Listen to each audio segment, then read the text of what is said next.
I was walking home the other day in Los Angeles. I was on Sunset Boulevard, middle of the day, and I see this guy across the street from me, and he's on the corner of Sunset and Laurel, and he keeps lighting his hair on fire and then putting it out. And he's lighting his hair on fire and he's putting it out. He's lighting and putting it out. And I was like, well, that's unusual. I should probably contact the authorities. So I call 911, and I was like, ring. They're like, 911. I was like, hey, I don't know if this is a big deal or not, but there's a guy across the street and he keeps lighting himself on fire.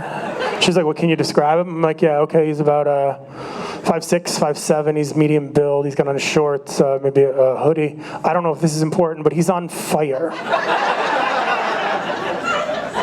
And she's like, is he on fire now? And I was like, well, hold on a second. Hey! Do the thing! Yeah, now he's on fire.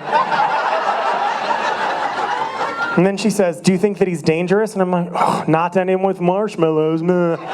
And I got uncomfortable. I thought she was messing with me, so I just hung up. And I don't know if you know this or not, but 911 calls you back. They call you back. They called you back. I was like, ring, hello? Hey, it's 911. You can't hang up on us. I was like, oh, I thought you were messing with me.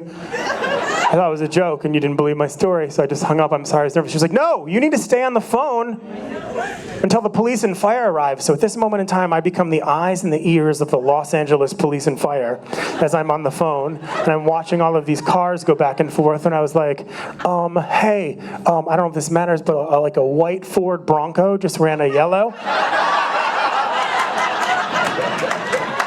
And she's like, no, sir, stand down, sir.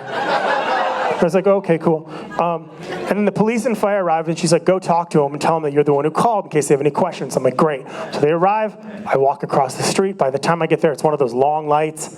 I get there, and they'd let him go. The police and fire had talked to him and let him go. So I said, hey, I was the guy who called. I don't know if that's... I didn't want to waste your time. I'm so sorry. And they're like, no, so glad you called. It was like one of the weirdest things we've ever seen. And I was like, well, what was it? Like, well, he said he couldn't afford a haircut.